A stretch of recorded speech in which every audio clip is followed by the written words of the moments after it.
Et Mato Rokuro est un orphelin pas très beau, incapable d'élever des filles, mais son passé est plus dense qu'un trou noir. Autrefois, à l'âge tendre de 12 ans, il a été confronté à la tragédie de Hayanatsuki, a dit adieu à l'exorcisme et a juré de ne jamais revenir en arrière, jusqu'à ce qu'une certaine Doshino Benyo entre dans sa vie, et maintenant non seulement il est de retour dans l'exorcisme, mais on s'attend pratiquement à ce qu'il l'épouse. Actuellement, Benyo est prête à faire ses adieux à Kyoto et à devenir une exorciste toute puissante au dortoir Seika. Elle est loin de se douter qu'il y a un exorciste bien plus puissant en ville, et ce n'est autre que Rokuro, qui se fait une fois de plus rejeter. Il s'enfuit, embarrassé, pour aller percuter Otomi Mayura, son amie d'enfance et autre survivante, peut-être la seule fille secrètement folle de lui. Pendant ce temps, en route pour Seika, Benyo rencontre un groupe d'impuretés à la gare et entre dans le Magano pour un combat. L'attaque alerte le dortoir Seika, incitant Zenkichi, le chef de Seika, Ryugo, le frère aîné de Rokuro, et les exorcistes Satsushi et Shinosuke à gérer la situation. Avant de partir, Ryugo demande à Rokuro de se joindre au groupe, mais le gamin s'enfuit vers un pont, frustré par la pression constante de reprendre l'exorcisme, alors qu'il se tient là, se remémorant le passé. Benyo descend du ciel, épuisé par la lutte contre les impuretés. Heureusement, Rokuro la rattrape à temps, mais il est très agacé de voir à quel point Benyo est renfermé. La femme inhale littéralement un haji qu'elle a acheté avec l'argent de poche du pauvre gars sans la moindre excuse. Pourtant, malgré le grignotage, elle reste étrangement silencieuse. Néanmoins, alors qu'ils rentrent, deux enfants passent à vélo devant le duo, ce qui fait regretter à Rokuro ses vieux amis décédés de Hanatsuki. Cependant, juste au moment où ils passent, une attaque d'impureté entraîne les enfants dans le Magano. Immédiatement, Benyo entre dans le Magano, entraînant Rokuro avec elle et lui faisant réaliser qu'elle est aussi une exorciste. Il est totalement surpris de voir à quel point elle est incroyablement douée, jusqu'à ce qu'une impureté supermassive surgisse de nulle part, un adversaire bien plus grand pour Benyo. Malgré cela, elle ordonne à Rokuro de partir avec les enfants, lui tendant un talisman pour sortir du Magano. Elle lâche ensuite une déclaration percutante, disant qu'elle tuera toutes les impuretés maléfiques avant de passer en mode Batman. Cependant, sa déclaration fait tressaillir Rokuro. L'impureté manque de transformer Benyo en fantôme. Quand Rokuro passe enfin à l'action, lui disant de ne pas parler si grand si elle peut à peine exécuter, il s'avère que la déclaration de Benyo lui avait rappelé le même rêve qu'il avait eu à 12 ans. En d'autres termes, cela a déclenché le traumatisme du gars, mais il active son bras d'exorciste super puissant, assène un seul coup de poing des plus brutaux et réduit l'impureté en poussière. Benyo est surprise et Rokuro, il essaie toujours de guérir sa laideur. Il se tourne vers Benyo, disant que son pouvoir est plutôt une malédiction, mais la femme lui marche sur les pieds. Elle est verte de jalousie, comme un Shrek. Les deux se quittent sur une très mauvaise note, seulement pour que Rokuro arrive et voit tout le dortoir Seika s'occuper de Benyo. Il ne tarde pas à réaliser qu'elle va vivre avec eux et il perd les pédales jusqu'à ce que les gars se fassent presque dévorer par son familier follement loyal, Kinako, et il part en colère. Cette nuit-là, Benyo ne peut pas résister et entre littéralement par effraction dans la chambre de Rokuro, lui demandant de faire un match avec elle. Elle est désespérée de retrouver son estime de soi, mais Rokuro la met dehors de toutes ses forces et lui fait comprendre qu'il déteste les exorcistes et n'a combattu pour la sauver que parce que c'était absolument nécessaire. La conversation est entendue par Ryugo qui réveille les autres pour un autre affrontement contre les impuretés. Néanmoins, Benyo rejoint Ryugo, Atsushi et Shinisuke et les quatre arrivent sur les lieux. Ils se dirigent vers le champ de bataille où Benyo occupe le devant de la scène, tranchant les impuretés avec la finesse d'un chef sushi en pleine action. Ses coéquipiers sont loin de se douter que, dans sa tête, elle fulmine que Rokuro soit meilleur qu'elle. Néanmoins, sur le chemin du retour, Ryugo demande si Rokuro a vraiment combattu devant Benyo. Elle le confirme et il explique comment Rokuro était autrefois un brillant exorciste jusqu'à ce que le traumatisme de la tragédie de Hinatsuki le fasse complètement arrêter. Il s'avère que le plus grand rêve de Rokuro à l'époque était d'anéantir toutes les impuretés et de devenir le Chuck Norris des exorcistes. Étonnamment, cela s'aligne parfaitement avec le rêve de Benyo, nous laissant nous demander s'ils sont destinés à être le duo ultime ou juste les champions du drame. Ce matin-là, le soi-disant super exorciste fait irruption alors que Benyo prend sa douche et les deux se lancent dans une course-poursuite jusqu'à ce que Rokuro percute Arima, le chef de tous les exorcistes. Ce type, dans toute sa splendeur, porte littéralement des boxers. Néanmoins, Arima ordonne à Zenkechi de rassembler tout le monde dans la salle des 5 miroirs. Une fois le groupe réuni, Arima, avec sa personnalité joyeuse et festive, annonce que la bataille contre les impuretés est sur le point de se terminer car le super exorciste tant attendu, le Miko, est en route. À la surprise générale, il appelle Benyo et Rokuro, les déclarant étoiles jumelles et leur demande un match. Contrairement à Rokuro, Benyo est prête à lui sauter dessus comme un chat de gouttière dérangé. Arima déclenche alors le traumatisme de Rokuro, l'incitant au combat et offrant à la foule un affrontement épique. Néanmoins, il les arrête juste à temps avant de s'approcher de Rokuro et de s'excuser d'avoir insulté ses amis décédés. Arima annonce ensuite que le Miko naîtra de l'union des étoiles jumelles toutes puissantes. En d'autres termes, ils doivent se marier. En entendant cela, le pauvre Rokuro reste les yeux écarquillés, comme s'il venait de voir la faucheuse elle-même, et soudain, il est tourmenté par des cauchemars où lui et Benyo jouent à la maison en tant que couple marié. Le lendemain matin, alors qu'ils se préparent pour l'école, le duo plonge directement en mode chamaillerie pour le plus grand plaisir d'Etsushi et Shinisuke, qui ajoutent joyeusement de l'huile sur le feu.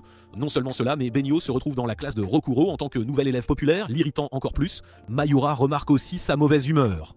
Dehors, Ryogo et compagnie combattent des impuretés qui étrangement se multiplient comme des lapins, leur donnant du fil à retordre. À l'école, Rokuro échoue au football, tandis que Benyo gagne des points sociaux montrant ses compétences fluides. Pendant ce temps, les grands talents de la pauvre Mayura ne cessent de gêner. Les gars suggèrent de même à Rokuro d'envisager de sortir avec Mayura car sa chance est introuvable, mais il rejette rapidement l'idée affirmant qu'elle est plus comme une petite sœur. Plus tard, quand Mayura essaie de manger avec Benyo, celle-ci disparaît sur le toit de l'école. Là, elle sent la forte présence d'impureté et quitte l'école tôt, disant à Mayura de la couvrir. Rokuro ne la rejoint pas du tout. Bientôt, elle se jette dans le Magano pour donner un coup de main au gars et Ryogo, un instant, ressent une similitude entre elle et Rokuro. De retour à l'école, Mayura emmène Rokuro dans un parc d'attractions pour lui remonter le moral. Les deux profitent de quelques attractions et Rokuro devient pâle comme un linge pendant l'aventure. Une fois l'excitation retombée, Rokuro remarque un groupe d'enfants qui s'amusent, ce qui lui rappelle ses vieux amis de Inatsuki. Ils sont loin de se douter que Benyo et la bande sont occupés à combattre des impuretés à proximité. L'une des grandes impuretés trébuche et s'écrase sur les montagnes russes que les enfants étaient en train de prendre. La chose se brise littéralement, laissant les wagons suspendus. Le traumatisme de Rokuro le fait immédiatement sauter et sauver les enfants, juste avant que toutes les montagnes russes ne s'écrasent. Pendant ce temps, Benyo tranche l'impureté sans pitié en son milieu, et à travers ses pauvres entrailles, faisant se demander à Ryogo si elle peut ramener Rokuro à l'exorcisme. Néanmoins, sur le chemin du retour, Rokuro remercie Mayura de s'être inquiétée et de l'avoir emmené au parc. Elle lui demande si quelque chose le tracasse. Rokuro minimise, parlant d'un désordre habituel dans l'exorcisme, mais la remercie de l'avoir réconforté. Il part et tombe sur Ryogo, Benyo, Atsushi et Shinisuke de retour de la chasse.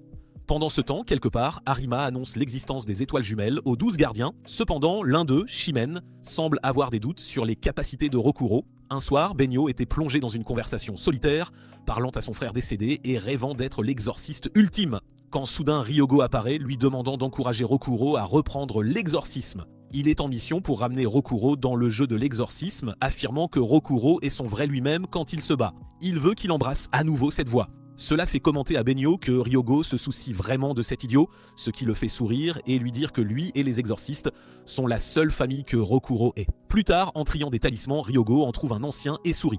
Mais le lendemain matin, les choses prennent une tournure pour le pire quand Ryogo pousse un peu trop les limites de Rokuro, lui demandant une fois de plus de se joindre aux exorcismes, puis le réprimandant pour ses devoirs. Rokuro s'en va en trombe faisant une crise de colère.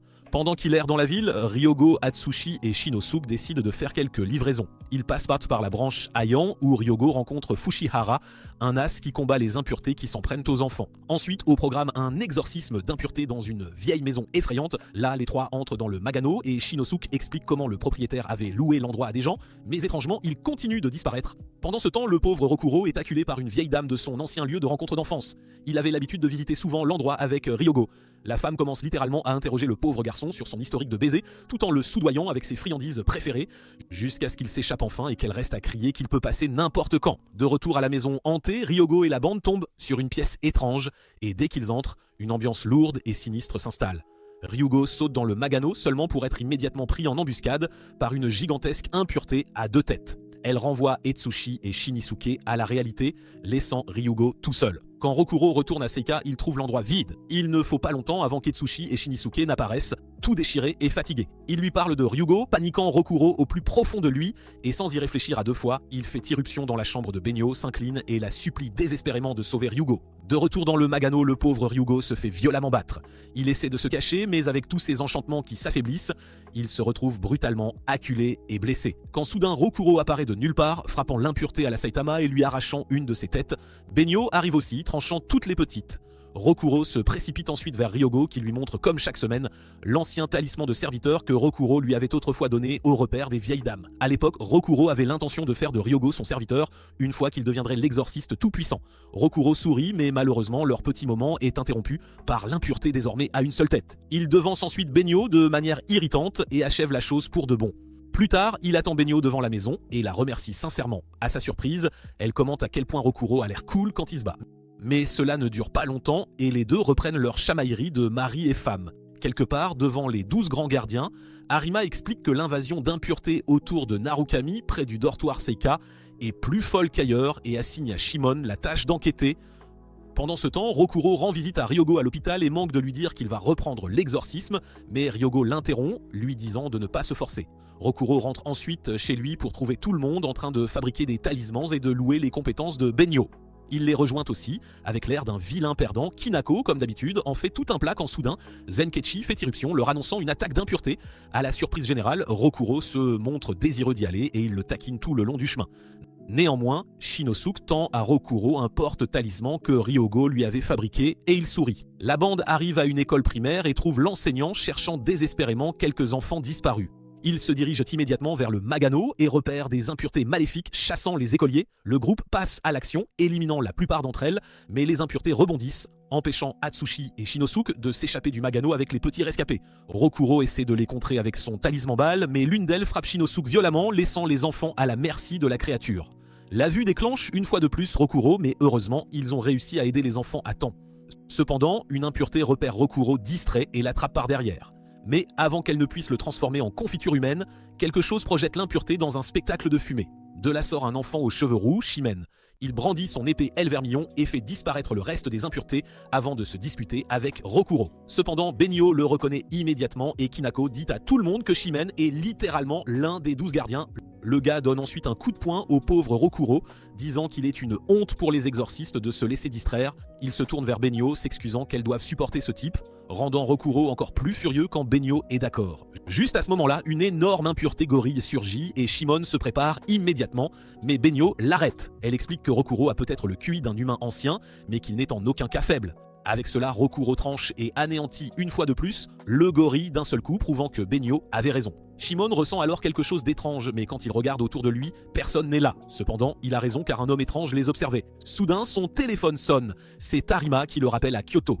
Il s'avère que le gars l'a juste envoyé pour donner un petit coup de pouce aux étoiles jumelles, mais Shimon est très méfiant de cette étrange sensation ressentie plus tôt. À l'école, tout le monde est totalement captivé par l'aura mystérieuse de Benyo.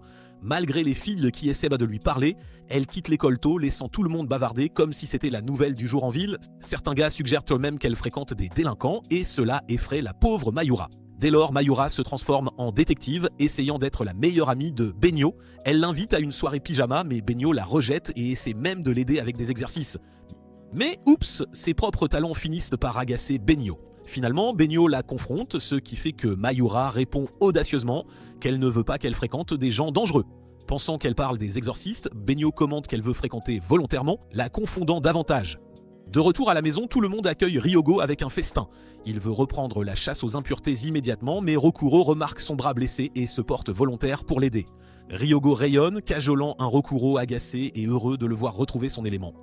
Pendant ce temps, à la maison, Mayura décide de ne pas abandonner Benyo. Le lendemain, Benyo reste à la maison à la demande de Ryogo. Il emmène Rokuro avec lui à la place, expliquant qu'il veut voir ce que Rokuro peut faire. Malheureusement, Mayura rattrape Benyo lors de sa course matinale et finit par l'emmener dans un endroit à Ohaji. Elle est ravie de voir Benyo apprécier et pousse une fois de plus son programme Soyons amis, quand soudain l'aura devient lourde. Un signe d'attaque d'impureté, Benyo entre immédiatement dans le Magano pour sauver une dame et Mayura réalise enfin qu'elle est une exorciste et non une sorte de cinglée comme elle le soupçonnait. Pendant ce temps, Rokuro anéantit une impureté massive qui a failli éliminer Ryogo et les autres. Néanmoins, une fois que Benyo réussit à sauver la dame, Kinako commente que Mayura a dû s'enfuir maintenant. Pourtant, surprise, au moment où elles sortent, une Mayura inquiète serre Benyo dans ses bras, la faisant finalement céder. Sur le chemin du retour, les deux discutent et Benyo réalise que Mayura est la petite fille de Zenkichi. Elle lui dit enfin qu'elle vit au dortoir Seika. Ce soir-là, quand Rokuro et les autres rentrent, tous amochés, ils sont accueillis par Benyo et une Mayura agacée. Elle est totalement furieuse que Rokuro ait gardé les détails de Benyo secrets et met le gars à terre. Pendant ce temps, quelque part, Zenkichi repère quelque chose de grave. De retour au quartier général, Shimon cherche Arima seulement pour tomber sur deux des 12 gardiens, Subaru et Tatara, en train de siroter du thé. Subaru dit à Shimon qu'Arima a déjà quitté Forsaika et à la grande déception de Rokuro, c'est vrai. Arima dit joyeusement à Benyo et Rokuro de se préparer pour une épreuve qui, soi-disant, améliorera leurs compétences en tant qu'étoile jumelle, mais ce type a des sales tours dans son sac. L'homme les conduit à travers la ville et les emmène dans une villa de vacances, leur montrant toutes les choses sympas et relaxantes, jusqu'à ce que la visite de la chambre arrive et que la situation se clarifie enfin. Il a un plan pour que les deux passent à l'acte et ait le Miko le plus tôt possible. Rokuro envoie le gars voler, laissant une bosse de météore dans le mur. Il est furieux, mais il y a plus à venir. Étonnamment, même Zenkichi et l'assistante de Benyo, Kenu, sont favorables. Arima laisse ensuite les deux vivre seuls dans l'espoir de l'évidence et emmène même Kinako. Une fois seul, Rokuro part pour sa chambre séparée et perd complètement les pédales, tandis que Benyo est beaucoup plus calme et essaie de déplacer les meubles, mais il ne bouge pas et pour une bonne raison. Soudain, les murs s'abaissent, fusionnant les deux chambres en une seule et l'inclinant.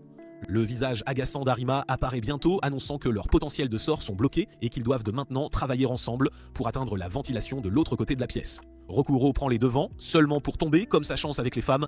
Benyo saute ensuite sur le lit et, ce faisant, dévoile un peu Rokuro, le faisant rougir. La fille était en mode commando en dessous, néanmoins les deux essaient de passer et bientôt Rokuro fait le saut seulement pour atterrir sur la pauvre Benyo. Arima s'amuse comme un fou à regarder la scène, tandis que Kinako semble prête à exploser de colère. Après quelques glissades, des visages rouges et des tentatives pour ne pas être exposés, les deux parviennent enfin à la ventilation quand soudain Ryogo les appelle à l'aide. Les deux parviennent heureusement à passer et arrivent sur place juste à temps. Une fois que c'est fait et réglé, Rokuro fait remarquer que les élastiques à cheveux de Benyo manquent et elle panique parce que c'était un cadeau de son défunt frère. Rokuro la ramène ensuite à la ventilation et réussit à le trouver. Plus tard, Benyo brise enfin la glace et se confie à Rokuro, lui disant qu'elle avait été séparée de son frère enfant et qu'elle avait appris plus tard qu'il avait été tué. Grâce aux impuretés, Rokuro révèle également qu'il a été littéralement abandonné et recueilli par les exorcistes enfants. Cependant, leur doux moment était destiné à être écourté une fois que les deux ont classiquement recommencé à se battre. Plus tard, aux ruines de Inatsuki, Seijin, l'un des 12 gardiens, rend visite et, assez étrangement, à l'intérieur du dortoir se trouve une photo de la famille de Benyo. De retour à la villa de vacances, Mayura perd absolument les pédales en entendant les plans d'exorciste d'Arima et est totalement en désaccord avec l'idée que Rokuro rejoigne l'exorcisme. Cependant, Benyo l'interrompt, arguant que la capacité de Rokuro à aider à sauver des gens, mais sa défense de Rokuro énerve un peu Mayura et les deux commencent à se disputer, au cours de quoi elles finissent par décrire Rokuro comme ayant la personnalité d'une cacahuète. Le cœur du pauvre gars est brisé. Finalement, Mayura s'en va en colère, pensant à quel point Rokuro était brisé après Inatsuki est totalement inconsciente qu'elle est sur le point de devenir le mac and cheese de certaines impuretés. De retour à la villa, Kinako ramasse un charme de protection appartenant à Mayura. Rokuro commente qu'elle ne va jamais nulle part sans cette chose, ce qui fait que Benyo lui dit que de tels charmes sont utilisés par des personnes ayant un grand pouvoir de sort pour se protéger des impuretés. Les deux réalisent avec horreur qu'elle est probablement traquée et se précipitent aussitôt dehors. La pauvre Mayura est aspirée dans le Magano et presque dévorée, mais heureusement Rokuro arrive, frappant l'impureté en plein crâne. Mayura tombe inconsciente dans ses bras juste au moment où Benyo apparaît également, et les deux exorcistes de choc, tels des Power Rangers, se préparent à affronter l'impureté étrangement satanique devant eux. Ce type a l'air vraiment flippant, probablement à cause de l'homme étrange assis non loin, observant tout ce drame. Pendant ce temps, au dortoir Seika, Zenkichi et Kinu trouvent Poratsushi trébuchant hors de la maison pour ensuite jeter un œil et découvrir Seijin en train de se détendre. Il confronte Zenkichi mentionnant qu'il a probablement ressenti l'étrange atmosphère ambiante. Seijin déclare qu'il est là pour donner une leçon à un certain élève mal élevé et aussi pour gérer le désordre de la corruption des impuretés. Pendant ce temps, Benyo et Rokuro continuent de se battre contre l'impureté. Heureusement pour eux, Seijin apparaît juste à temps, découpant la chose comme si c'était du gâteau. Puis il se tourne vers Rokuro, le saluant d'un bonjour sarcastique. Il s'avère que ce type est le père de Mayura et le maître qui a entraîné Rokuro et tous les jeunes Ainatsuki décédés. Seijin le saisit et confronte Rokuro avec colère pour avoir utilisé son bras d'exorciste sauvage. Il évoque les choses pas si glorieuses que Rokuro a faites à Ainatsuki. À l'horreur de Benyo, Seijin révèle que Rokuro avait lui-même tué tous les enfants de Ainatsuki. Pendant ce temps, de retour à Seiko, Kinu est stupéfaite lorsque Sankichi révèle que Rokuro a survécu à la tragédie de Ainatsuki. Il explique que la corruption d'impureté à laquelle Seijin faisait référence est un état où le potentiel de sortilège d'une personne la transforme elle-même en impureté. Mais surtout, il révèle que le frère jumeau de Benyo, Yuto, était l'un des stagiaires du dortoir Inatsuki, ce qui est exactement ce que Seijin révèle à Benyo, choquant à la fois elle et Rokuro. Benyo fait le rapprochement, réalisant que Rokuro a tué son frère. Elle s'avance, les yeux devenant fous, les épées tirées et prête à s'acharner sur le type.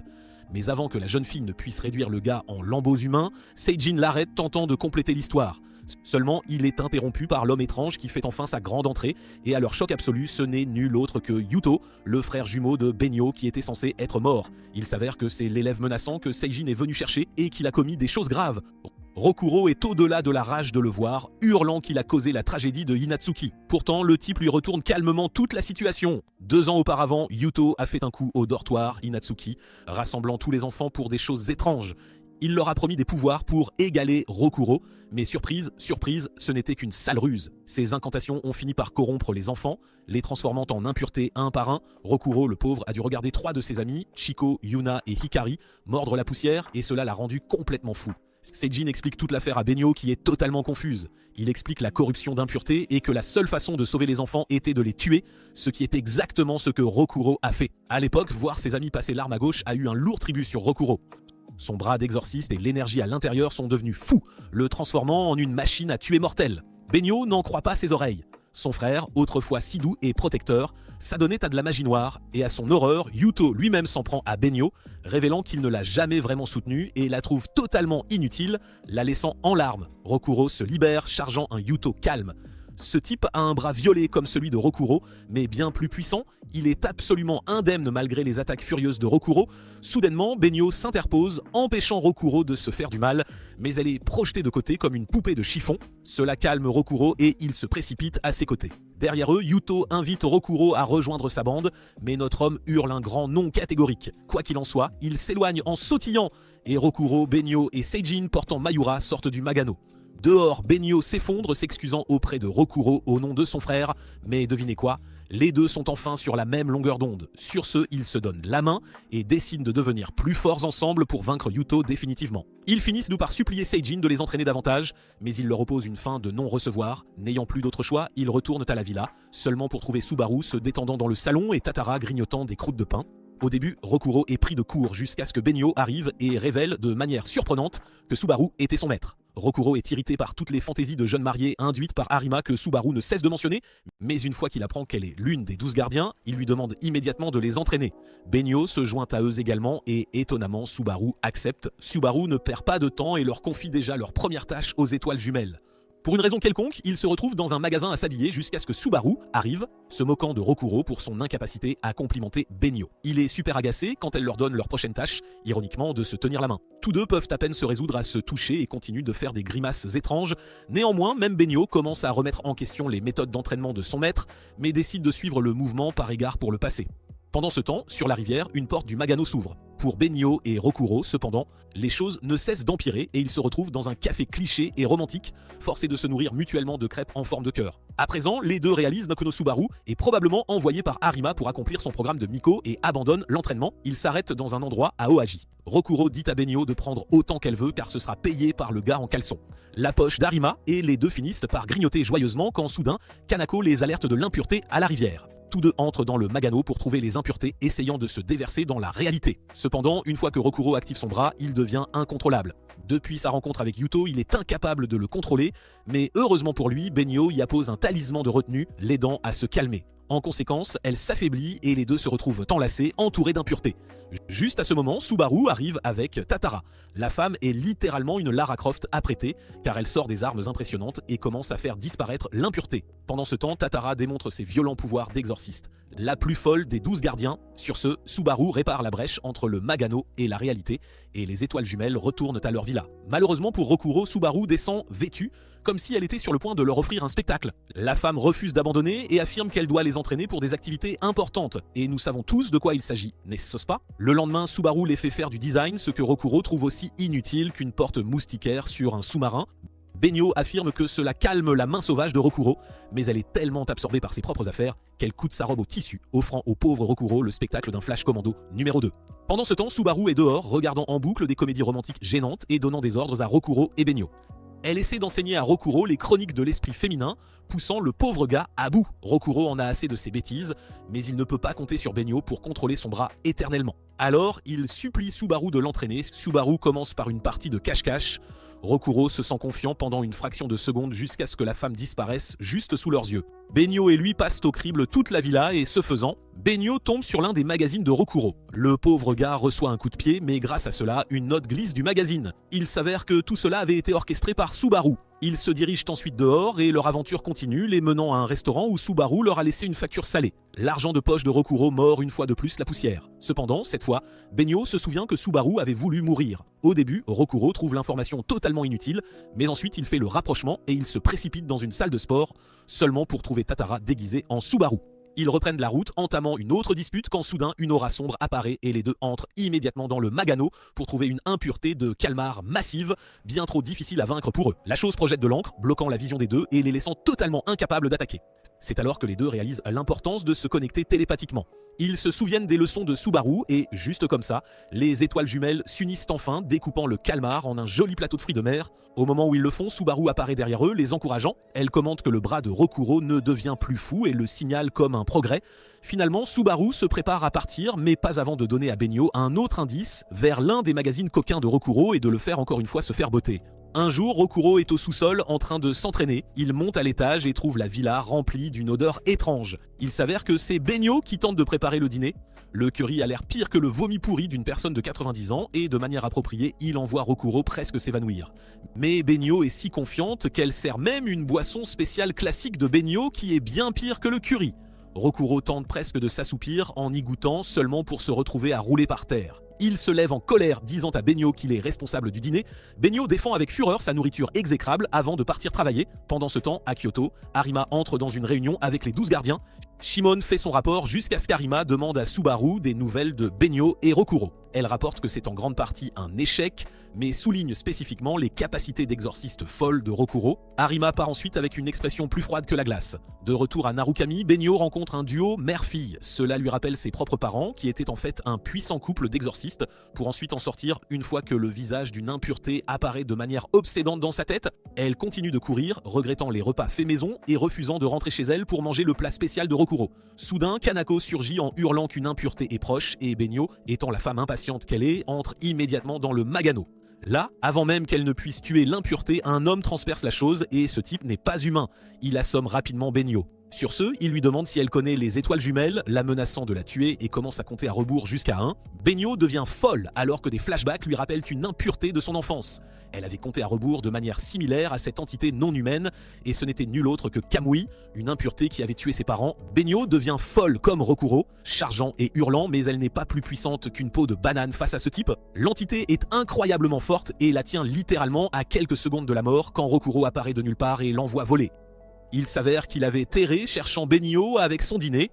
Benyo ne pourrait être plus touché. Cependant, pour l'instant, Kamui se relève, marchant vers eux avec un cou brisé et quelque peu surpris du potentiel de Rokuro. Il a enfin trouvé son égal. Pendant ce temps, Arima est dans un avion se détendant.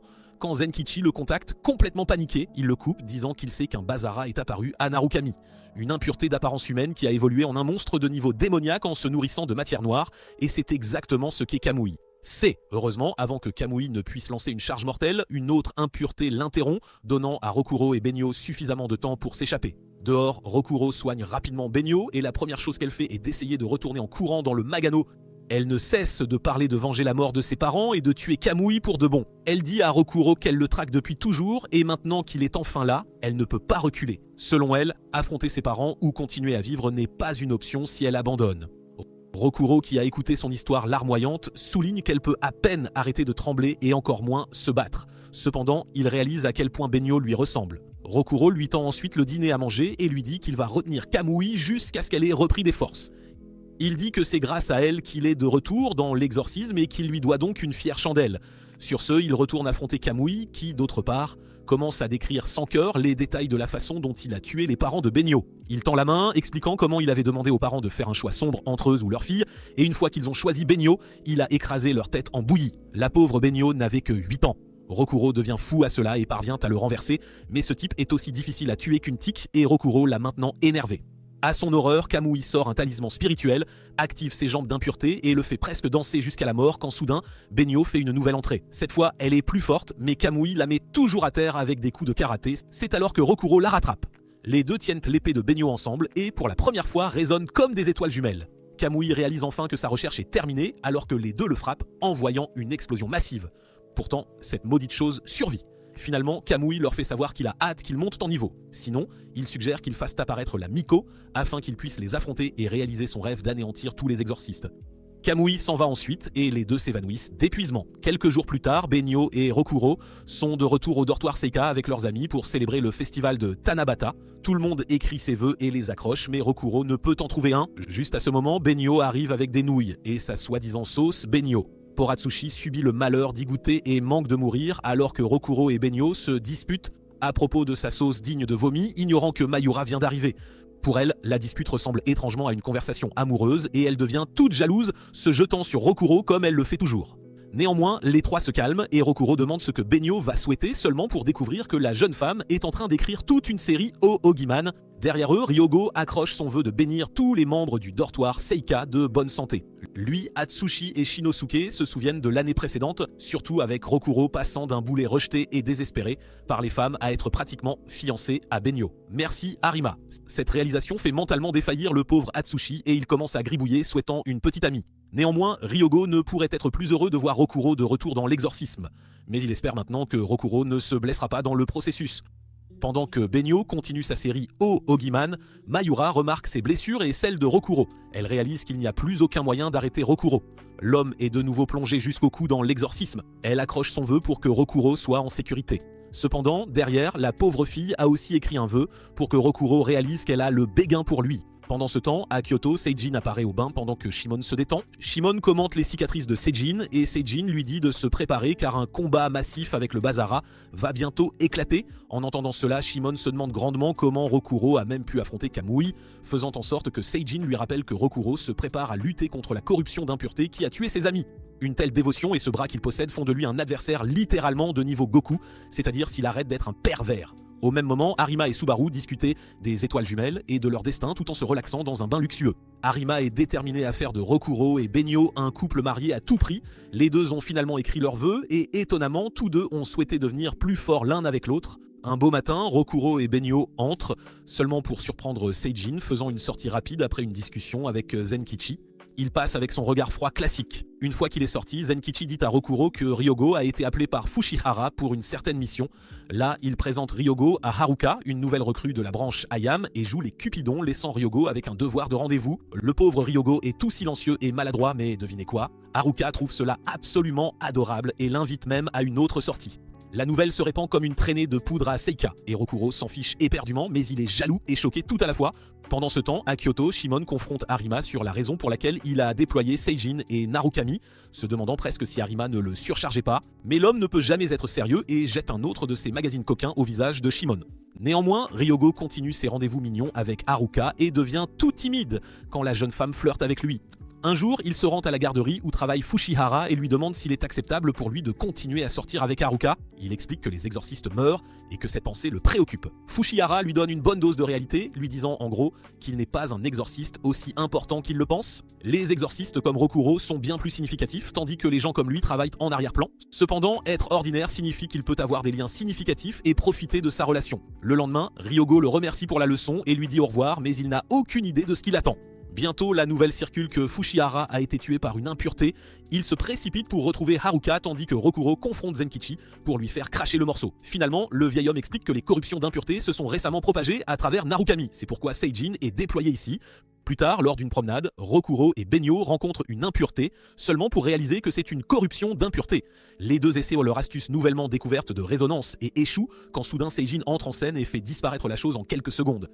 Il se tourne ensuite vers eux deux, les réprimandant en leur disant qu'ils sont un poids mort en tant qu'exorcistes s'ils ne peuvent pas se battre et les chasse de l'endroit. Derrière lui, le cadavre de l'impureté vaincue se révèle être le corps corrompu et mort du pauvre Fushihara. Quelques jours plus tard, Ryogo et Haruka visitent la garderie pour saluer les enfants de Fushihara, quand un membre du personnel remet à Ryogo une photo de lui avec eux, quelque chose qu'il chérissait vraiment de son vivant. Néanmoins, après la grosse réprimande de Seijin, Rokuro et Benyo sont devenus de super boudeurs.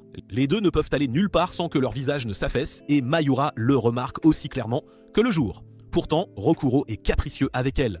À Seiko, Seijin raconte à Zenkichi tout sur la corruption de Fushihara et le vieil homme se sent mal pour Seijin qui gère tout le travail difficile seul. Cependant, Seijin dit qu'il préfère gérer cela seul. Plus tard, il rencontre Mayura et les deux s'assoient par rond pour un moment, père-fils, seulement pour que Seijin redoute toute l'atmosphère. Il demande à Mayura pourquoi elle l'appelle même père alors qu'il l'a pratiquement abandonné, elle et sa femme, pour son devoir d'exorciste. Mayura dit qu'elle et maman savent qu'il a pris cette décision pour les protéger toutes les deux, avant de demander s'il est la raison pour laquelle Rokuro et Benyo sont de vrais sacs de tristesse. Une fois qu'elle a découvert la raison, Mayura se présente à la villa avec de la nourriture décente et du poisson frit pour Kanako. Elle leur donne une bonne réprimande, inversant l'effet de Seijin, et accepte même à moitié leur soi-disant mariage. Plus tard, Rokuro part déposer Mayura, la remerciant encore une fois de les avoir remonté le moral.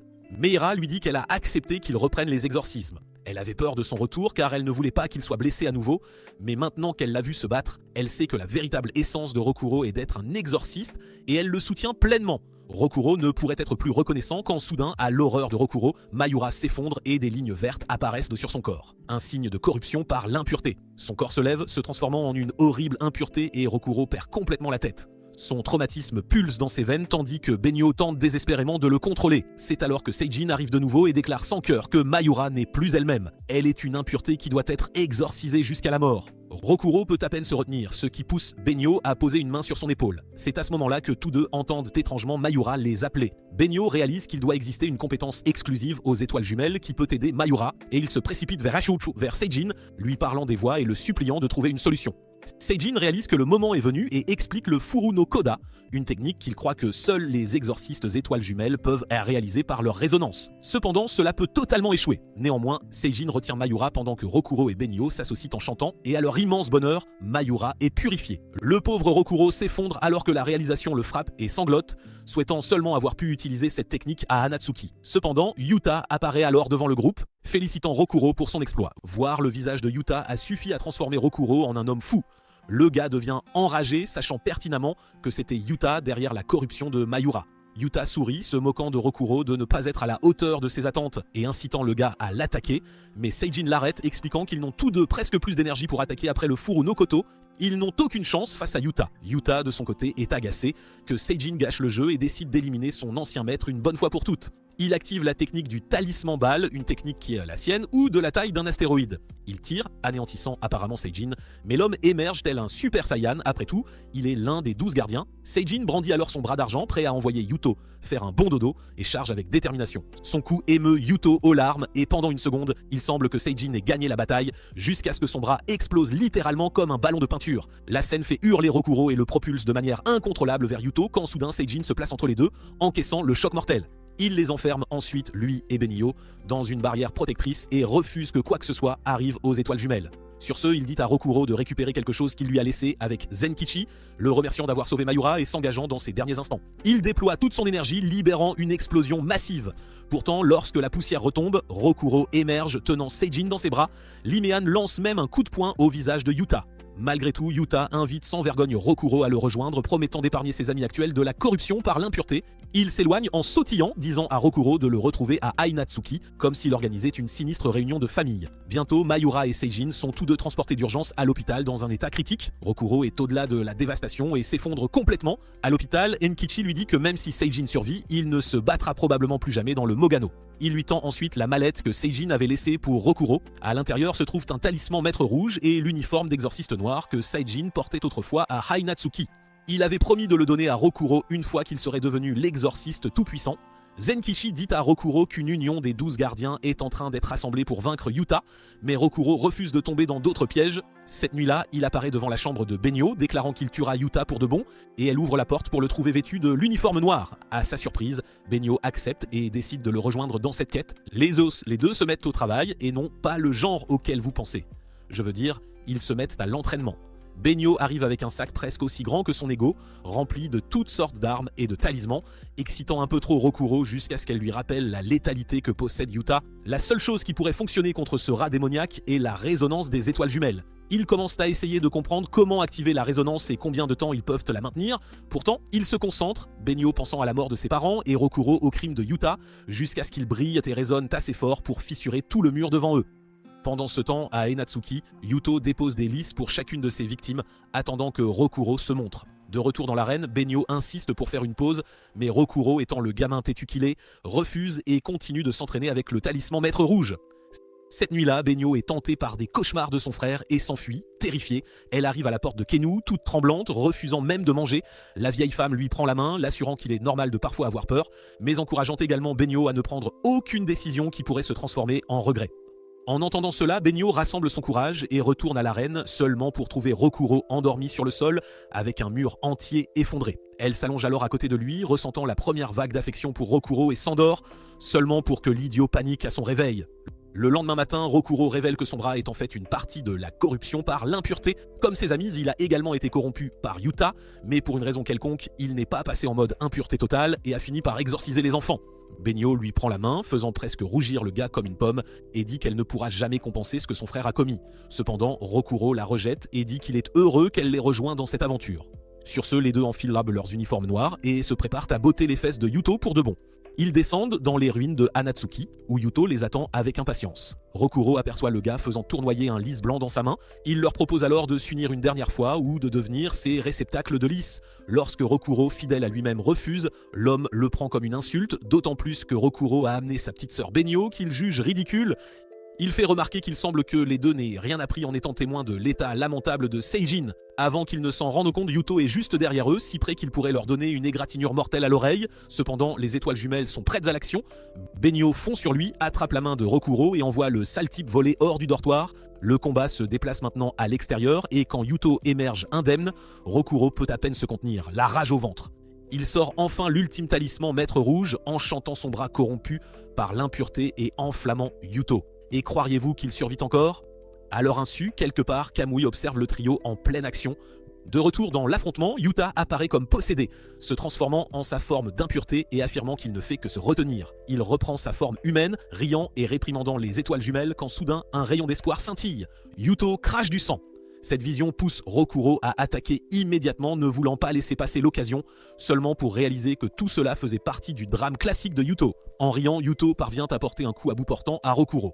Benio hurle et essaie de le soutenir, mais Yuto en a assez de la voir sauter partout. À l'horreur de Rokuro, il désactive les jambes super rapides de Benio, la laissant affaler sur le sol et complètement pétrifié, incapable de bouger.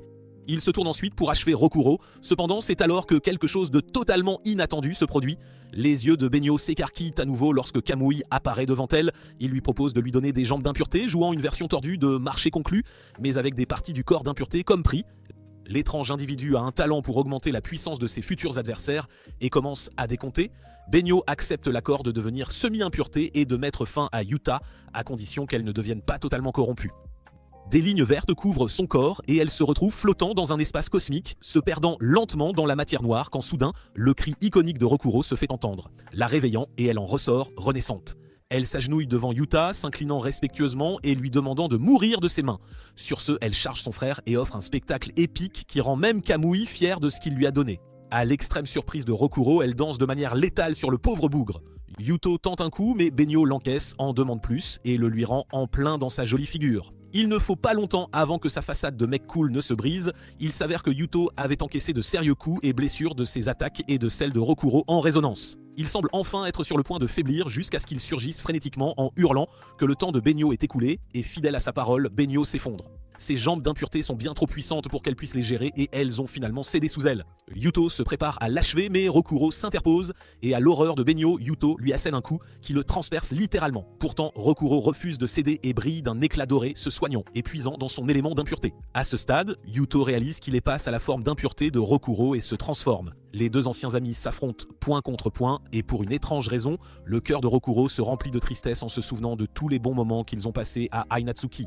Mais l'homme devant lui n'est rien de moins qu'un démon venu des plus profondes vallées de l'enfer et Rokuro lui assène enfin le coup épique, envoyant le gars vers la voie lactée. Sur ce, Benio rampe vers son corps inerte et est soulagé de le trouver encore en vie. La bagarre est enfin terminée. Rokuro se réveille à Kyoto, trouvant Benio en fauteuil roulant. Les deux sont convoqués devant les désormais 11 gardiens et au lieu d'une tape dans le dos, ces ingrats les réprimandent pour avoir agi en solo. Arima explique que leur seul travail est de mettre Miko au monde, ce qui fait perdre la tête à Rokuro et dans un accès de folie, il demande Benio en mariage devant tout le monde. Benio devient rouge tomate mais heureusement Rokuro ne faisait que montrer ses muscles de sarcasme. Il dit à Arima qu'il ne chargera pas un enfant à naître d'une tâche aussi énorme. Il est prêt à affronter l'impureté lui-même avec Yuta. Et ainsi, Arima leur donne une chance de monter en niveau dans les 2 prochaines années jusqu'à ce qu'une grande situation d'impureté frappe. S'ils prouvent qu'ils sont de véritables exorcistes jumeaux, il acceptera leurs exigences. Cette nuit-là, les deux se promènent dans un festival et Rokuro achète à Benio une nouvelle paire d'élastiques à cheveux, remplaçant ceux de Yuto. Il semble enfin que leurs querelles d'amoureux vont se transformer en quelque chose de sérieux, car le cœur de Benio commence à battre avec des sentiments pour le Cherry Boy. Pendant ce temps, Mayura retrouve son père, désormais manchot, sur un toit et lui demande de l'entraîner comme exorciste. Elle souhaite donner un coup de main à ses deux amis. Le temps passe et Rokuro et Benyo se retrouvent au milieu d'une bataille acharnée avec des impuretés gênantes, y compris Haruka et Mayura et leur équipe. Une Mayura nerveuse rejoint la bataille à contre-cœur car c'est ses débuts et prépare un sort pour le chef de l'essaim d'impureté. Rokuro et Benyo eux-mêmes l'aident, tout en ayant leur querelle d'amoureux habituelle. Ils portent un combo à l'impureté seulement pour que Mayura finisse accidentellement par utiliser son propre sort sur elle-même. Néanmoins, après quelques moments gênants, de rapides explications et des mots d'encouragement à Mayura, il est temps pour les trois de se rendre à leur premier jour de lycée. Beaucoup de choses ont changé au cours des 2 dernières années, plus précisément de Rokuro qui était passé de garçon laid rejeté à populaire. Il a travaillé dur, tant physiquement que mentalement, entre ses études et son travail d'exorciste depuis le dernier combat avec Yuto. On peut dire que le garçon est enfin devenu un homme responsable maintenant. Après l'école, Benyo et Mayura discutent du fait que Benyo vit avec Rokuro depuis 2 ans. Mayura, qui a remarqué les sentiments très évidents de Benyo envers Rokuro, lui dit de s'inspirer des mangas shoujo. Elle appelle cela la bible romantique de 4000 milles de jeunes filles. La pauvre fille avait complètement renoncé à son amour d'enfance et affirmé que si Benyo le lisait, les choses deviendraient vite pimentées. À la maison, Rokuro et Benyo parlent. À la lumière des 2 dernières années, Rokuro réalise qu'il ne peut honnêtement plus imaginer sa vie sans Benyo. Cependant, Benyo soulève toute la question du bébé. Cela se transforme en une discussion gênante et croyez-le ou non, tous deux semblent plus prêts à en avoir un ensemble. Ils n'ont peut-être pas encore découvert leurs sentiments l'un envers l'autre. Cependant, il est clair que tous deux considèrent leurs devoirs en tant qu'étoiles jumelles comme absolument vitaux. Bientôt, un autre trou apparaît dans le ciel, comme celui des sous-vêtements du commandant Harima les avait avertis 2 ans plus tôt. Il est temps pour les étoiles jumelles de faire leurs preuves. Après qu'une autre impureté apparaît le lendemain, Rokuro voit une étrange lumière que lui seul peut voir. Il s'y rend, tout le monde le suivant, seulement pour trouver une mystérieuse petite fille. Elle se montre amicale et sourit même à tout le monde, sauf à Benyo. Il décide de la ramener à la maison, pensant que l'impureté l'a laissée là. Cependant, au loin, Seijin et Zenkechi parlent d'un cas similaire il y a des années. Rokuro nomme la petite fille SAE puisqu'elle ne connaît pas son nom, elle s'attache rapidement à lui aussi. Puisque la petite fille appelle même Rokuro papa, Rokuro décide de veiller sur elle. Elle passe son temps à lire des encyclopédies, pendant que les deux préparent le dîner et après quelques jeux supplémentaires, les trois vont se coucher. Benyo ne pense pas être vraiment faite pour être parent pour l'instant et tout semble aller trop vite. Le lendemain, SAE chante une chanson de l'histoire que Benyo lui a racontée la nuit dernière, ce qui la rend heureuse alors qu'elle, Rokuro et Mayura vont à l'école. Mais sur leur chemin, une étrange fumée remplit l'air alors que les gens commencent à s'effondrer. Il s'avère que ce miasme pourrait causer les premiers stades de la corruption par l'impureté et à une échelle beaucoup plus grande avec des gens qui tombent littéralement à gauche et à droite. Une grande ouverture de la corruption par l'impureté qui n'épargne personne et se propage plus vite que les potins lors d'une réunion d'anciens élèves. Même si les exorcistes semblent moins efficaces, les exorcistes coriaces ne sont pas totalement immunisés. En même temps, les impuretés sont toujours capables de traverser dans le monde réel. À leur horreur, d'énormes corps d'entre elles commencent à piétiner la ville et Benyo et Rokuro partent rapidement pour les vaincre. Ils disent à Mayura d'aller alerter les autres avant de partir désespérément à la recherche de la source de ce chaos. Pendant ce temps à Kyoto, 11 des 12 gardiens se réunissent avec Harima, présidant le groupe. Il mentionne qu'un autre des points du dragon s'est ouvert, déversant une quantité massive de corruption par l'impureté, et avec les choses d'Arkim qui vont massivement de mal en pis, Harima dit aux gardiens de se préparer à être épuisés jusqu'à la mort. De retour au dortoir, Mayura arrive en courant et raconte au groupe la fête des impuretés qui éclate à l'extérieur. Seijin se lève immédiatement, disant au groupe de se séparer seulement pour que Sae grimpe sur lui. Meira s'oppose à ce qu'il emmène Sae, mais il répond qu'elle est plus en sécurité près de Rokuro et part. De retour en ville, la panique est partout. Les gens avec suffisamment de pouvoir magique courent pour sauver leur vie. Un jeune couple tombe sur un groupe d'impuretés et le petit ami, un crétin, pousse sa bien-aimée dans un essaim d'impureté pour se sauver. En s'échappant, il rencontre une femme qui est censée être la principale méchante de cet arc. Elle parle d'échanges équivalents d'une manière vraiment aléatoire, après avoir fait un mini concert live avec ses minis, puis le tue ensuite. Quoi qu'il en soit, Rokuro et Benyo retrouvent Seijin et les autres au point du dragon. Seijin amène SAE avec lui car il pense que SAE a un lien avec cela. Mais elle ne sent rien clairement. De toute façon, ils doivent s'occuper de l'impureté dans la zone. Juste au moment où l'équipe commence à être un peu submergée par l'impureté, l'étrange femme de tout à l'heure les bat tous en un instant et se présente également comme une Bazara nommée Suzu. Quoi qu'il en soit, elle part après avoir montré un certain intérêt pour essayer. Une fois qu'elle est partie, c'est à l'équipe d'essayer de fermer le point du dragon. Bien qu'ils aient un peu de mal au début, cela est dit résolu grâce à la résonance combinée de Rokuro et Benyo. Cependant, malgré la fermeture de la chose, Seijin spécule que d'autres points pourraient s'ouvrir partout au Japon. Rokuro et Benyo savent que seuls les résidents peuvent les fermer, il leur incombe donc de voyager pour mettre fin au chaos. Bientôt, les deux partent en road trip pour aider à fermer les autres points du dragon. Les nouvelles couvrent actuellement le problème en disant qu'il s'agit d'une épidémie de grippe, mais les exorcistes savent que la vérité sera bientôt révélée. grâce aux médias sociaux où la nouvelle de l'attaque des impuretés se propage comme une traînée de poudre. Bien sûr, Internet ne se comporte jamais bien, cela ne fait qu'inciter Benyo et Rokuro à partir plus tôt, ensemble avec Sae. Pendant ce temps, Ryoga, Atsushi et Shinosuke décident de rester et de gérer les choses à Narukami. C'est alors qu'un camping-car arrive et fait hurler le groupe une fois que Rokuro leur dit qu'il est littéralement possédé par Kanaka. Il avait trouvé la chose abandonnée dans le garage de la maison et l'avait mise à bon usage. Heureusement pour eux, le véhicule a même une barrière autour de lui. En arrivant à leur première destination, l'endroit est littéralement couvert d'une aura sombre avec des gens corrompus éparpillés comme des rats. Ils atteignent bientôt les exorcistes où l'un des exorcistes grincheux, Kumashiro, n'aime pas Benyo d'emblée. Benyo ne laisse pas la colère du gars l'atteindre et demande à Rokuro de se calmer. Néanmoins, la capitaine du groupe, Kiyomi, arrive et met fin à cette petite dispute. Elle remarque également que Benyo et Rokuro, étant les étoiles jumelles, auront un jour des enfants et fait une lecture rapide sur eux, seulement pour voir qu'ils en ont déjà un une fois que SAE arrive en appelant Rokuro papa. Classique. Plus tard cette nuit-là, Benyo travaille sur ses talismans et SAE, étant la petite fille curieuse, demande de quoi il s'agit. Benyo lui dit que c'est important et ne veut pas être dérangé, ce qui fait que SAE court vers la capitaine et discute avec elle. Benyo entend et SAE parle beaucoup des choses que Benyo lui a enseignées, des histoires et de l'importance des talismans. Bientôt, le lendemain, l'équipe part pour mettre fin au point du dragon dans la zone. Rokuro et Benyo participent au combat, laissant SAE avec Kanako. Un talisman s'envole du camping-car et SAE, réalisant qu'il est important pour Benyo, part la chercher. Pendant ce temps, Rokuro et Benyo affrontent une forte impureté. Leurs attaques ont du mal à atteindre leur cible, mais il s'avère que c'est une Bessara nommée Moro. Cette chose aime se nourrir de l'énergie de l'âme des gens, comme les restes de la nuit dernière. Eh bien, elle préfère la qualité à la quantité, et maintenant, la qualité se tient enfin devant elle sous la forme des étoiles jumelles. Elle semble plutôt contente que les exorcistes soient prêts à se battre.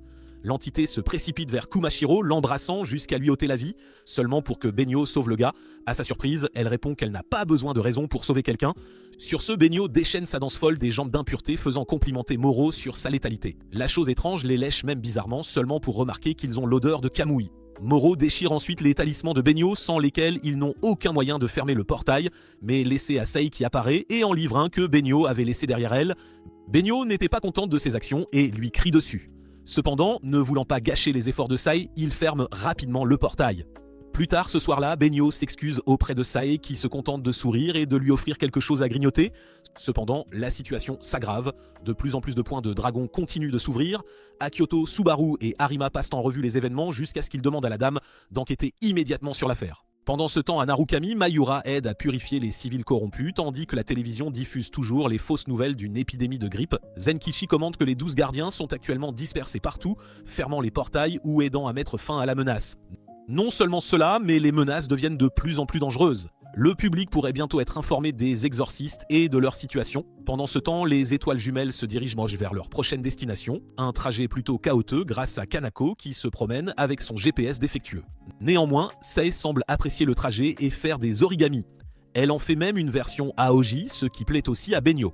Rokuro commente alors que le prochain point de dragon semble être près d'un parc d'attractions, ce qui lui rappelle quand Mayura l'y avait emmené à l'époque où il était déprimé par l'arrivée de Benyo.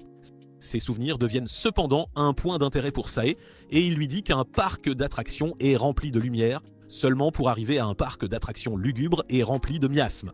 Bientôt, ils rencontrent les exorcistes en charge et ceux-ci leur disent immédiatement qu'il y a une impureté au niveau de menace d'un véritable serpent, ce qui signifie qu'elle est sur le point de se transformer en Bazara. Soudain, Sae disparaît, paniquant Rokuro et Benyo qui ignorent qu'elle s'est enfuie dans le parc d'attractions pour essayer de monter sur les manèges à l'arrêt. Là, une impureté à tête de lion la repère, mais la petite ne s'en soucie guère et lui tend un origami en forme de lion. L'impureté lui demande alors où il peut trouver quelque chose de beau. La seule chose de ce genre pour Sae est sa famille, et elle commence donc à guider la créature vers eux. Quand soudain Rokuro arrive et percute l'entité, lui criant de rester loin de Sae, à l'horreur de Rokuro et Benyo, l'impureté s'enfuit avec Sae dans l'épais miasme. Cependant, l'impureté lion ne blesse pas du tout Sae. Une fois qu'elle se réveille, il pointe la grande roue immobile, lui demandant si elle est jolie quand elle bouge.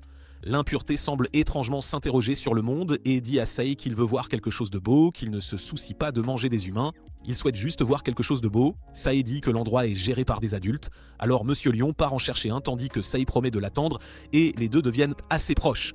Pendant ce temps, Rokuro et Benyo font le plein de talismans avant de partir quand Benyo se souvient que l'impureté parlait de trouver quelque chose de beau. Pendant que l'énorme créature se promène dans la ville remplie de miasmes, cherchant quelqu'un pour faire bouger la grande roue, Rokuro et Benyo parviennent à trouver Sae assez rapidement. Elle est assise, heureuse, faisant plus d'origami et leur dit qu'elle a promis à Monsieur Lion de l'attendre. Cependant, après avoir cherché, chuté et pris conscience, Monsieur Lion retourne au parc d'attractions. Rokuro va l'attaquer immédiatement seulement pour remarquer qu'il pleure. Monsieur Lion réalise qu'il n'est pas censé être dans le monde humain, il ne va pas le ruiner. Mais à ce moment précis, les lumières s'allument, son visage s'illumine. Alors qu'il contemple la beauté du parc étincelant, un tir transperce sa poitrine.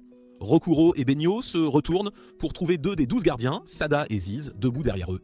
Ils se mettent en colère contre les deux, déclarant que leur travail est de détruire l'impureté et que cela ne devrait pas obscurcir leur jugement même s'il y en a un comme Monsieur Lion. Bien que Sae voit le parc illuminé, Rokuro et Benyo ont dû tristement lui dire que Monsieur Lion était rentré chez lui. Avec cela, elle aperçoit l'origami lion par terre qu'elle lui avait donné et le cache. Même ce Basara n'était finalement qu'un personnage d'un épisode. Mais son doux moment de complicité avec Sae donne au Basara une caractérisation qui leur manquait jusqu'à présent. Cependant, les étoiles jumelles avec Sae continuent leur voyage. Un jour, alors qu'ils se dirigent vers leur prochaine destination, les 3 regardent une vidéo du célèbre lanceur Cowboys. Seulement, dans la vraie vie, ce gars est un paresseux. Un de ses coéquipiers lui demande de les rejoindre à l'entraînement, mais il s'excuse en disant qu'il est vieux, incapable de contribuer au jeu et que ses bras lui font mal. Soudain, un tumulte éclate. Un épais miasme commence à envahir le stade alors que le dôme s'ouvre en s'écrasant et, surprise, c'est un autre de ses trousses à impureté, un point de dragon.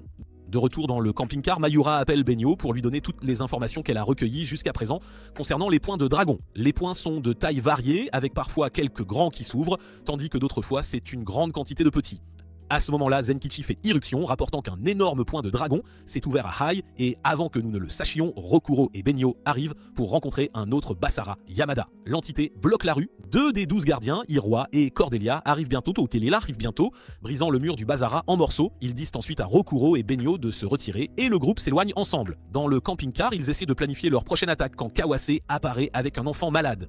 Hiroa guérit rapidement le petit, seulement pour que lui et Sae commencent à fixer le célèbre lanceur. Mais le vieil homme s'en va en disant que sa carrière est depuis longtemps terminée. Cordelia, qui était assise dehors tout ce temps, sent soudain l'enfer et elle a raison, car près du point de dragon, Yamato commence à fusionner les impuretés en une entité super massive. La chose commence à ramper vers la population, faisant partir Cordelia et Hiroa immédiatement. Cependant, ils interdisent aux étoiles jumelles de les suivre, disant qu'elles sont censées faire autre chose. À l'intérieur de l'épée miasme, la bataille commence avec Cordelia qui se transforme entièrement et rivalise avec la taille de l'énorme impureté de Yamato. Cependant, même après avoir été renversée et coupée en 2, l'entité continue de grandir. Rokuro et Benyo observent de loin, réalisant que cela n'aura pas de fin si le point de dragon reste ouvert. Kawase essaie désespérément de les arrêter, mais les deux lui disent que c'est leur devoir, un choc pour le joueur de baseball qui ne cesse de se relâcher, le respect de soi de l'homme se réveille et il guide les étoiles jumelles par un raccourci jusqu'au point et repousse même les impuretés pendant qu'elles essaient de fermer la chose. Finalement, le pouvoir de Yamato s'affaiblit et Cordelia parvient à désintégrer l'énorme entité. Ai retrouve bientôt son état normal. Kawase est emmené en ambulance, promettant qu'il reprendra le jeu, et Sae fait signe d'adieu aux 2 gardiens. Dans le royaume mystique de Magano, les Basara Momachi et Chijiwa dévorent la masse dégoûtante d'impuretés gargouillantes juste au moment où ils savourent leur collation surnaturelle. Un autre Basara fait irruption sur la scène. Celui-ci semble être un flambeur et se nomme Kurenashi. Au début, Momachi n'apprécie vraiment pas le type, mais une fois qu'il lui donne les détails, il trouve la tâche plutôt intéressante. Il salue les deux avant de leur parler des exorcistes étoiles jumelles et de leur mini-tournée familiale à travers le Japon, fermant les points de dragon. Momachi et Chijiwa trouvent que cette idée de road trip familiale plutôt hilarante, surtout la partie concernant les étoiles jumelles et leur astuce de résonance sophistiquée. Kurenashi veut qu'ils affrontent les étoiles. Toujours aussi confiants, nos 2 amis broyeurs d'impureté sont prêts à montrer leur propre mouvement. Pourquoi ? Contrairement à Rokuro et Benyo qui sont tout mielleux, Momachi et Chijiwa sont les vrais, de véritables jumeaux. Pendant ce temps, voyageant dans leur camping-car, Benyo et Rokuro commentent la facilité avec laquelle Sae sautillait dans le miasme au parc d'attractions. Elle était totalement insensible. Rokuro spécule même qu'elle est probablement l'enfant d'un exorciste de haut rang. Cependant, pendant qu'ils jouent aux devinettes quelque part, un trio des 12 ferme de nombreux points de dragon. Mais c'est un groupe de personnages assez amusant.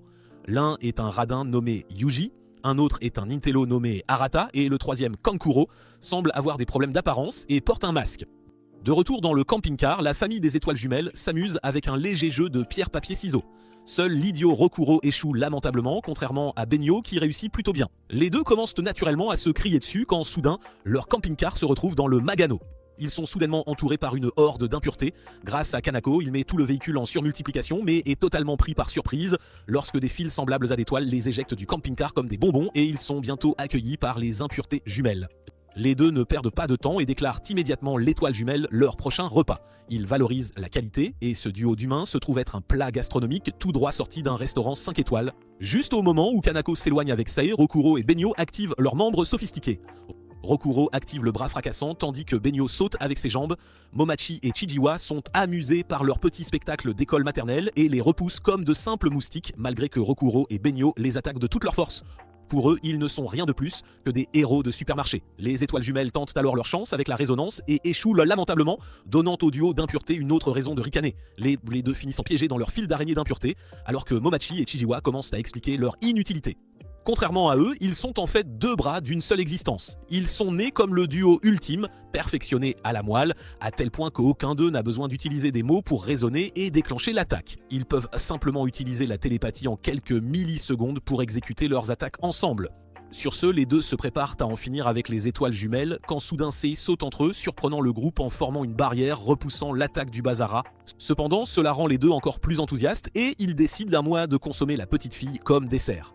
Soudain, le trio de gardiens arrive, se présentant et neutralisant l'attaque sur la petite fille. Ils déplacent immédiatement la bataille vers le monde réel quand Yuji commence littéralement à facturer Rokuro et Benyo pour les avoir aidés. Cependant, les étoiles jumelles refusent totalement cette aide grandiose et étonnamment, le trio s'excuse volontiers. Ils ne dansent pas là où ils ne sont pas respectés. Rokuro et Benyo s'avancent alors, en colère que ces deux flambeurs, aient tenté d'attaquer Sae. Cette fois, ils semblent s'activer différemment et pendant une seconde, Momachi a averti Chijiwa. Malgré cela, les deux attaquent et sont surpris quand les étoiles jumelles les dépassent, laissant le sol bosselé comme par une météorite. Chijiwa panique en voyant Momachi avec un trou béant dans la poitrine quand soudain un point de dragon s'ouvre et Kurenashi en sort, traînant Momachi et Chijiwa dans le Magano, leur arrachant le coup de grâce. Derrière eux, le trio de gardiens commente qu'ils ont enfin trouvé Kurenashi. Deux entrent immédiatement dans le Magano, tandis qu'Arata reste pour fermer le point de dragon, puis fait ses adieux aux étoiles jumelles qui entrent dans le puits du Magano, laissant la famille étreindre Sae avec soulagement. Pendant ce temps dans le Magano, Momachi gît, souffrant, appelant Chijiwa, mais avant que son autre moitié ne l'atteigne, Kurenashi apparaît, arrachant le cœur du pauvre gars et le tuant. Une fois Chijiwa là, il attribue le meurtre aux étoiles jumelles et absorbe tout le pouvoir de Momachi en lui, le rendant le Thanos ultime de l'impureté. Le Bazara est fou de rage. Pendant ce temps, les étoiles jumelles sont de retour dans leur camping-car, s'interrogeant sur le pouvoir de Sae. Elle se demande qui elle est vraiment et essaie de demander à la petite fille, mais elle n'a aucune idée de la façon dont elle a créé le bouclier pour les sauver de l'attaque du Bazara. Étrangement, elle les dirige ensuite vers Kyoto, disant qu'elle a le sentiment d'y aller, et le camping-car prend donc la route de Kyoto. Si vous avez aimé ce que vous avez vu, pensez à vous abonner à la chaîne et restez à l'écoute pour plus de mises à jour de qualité.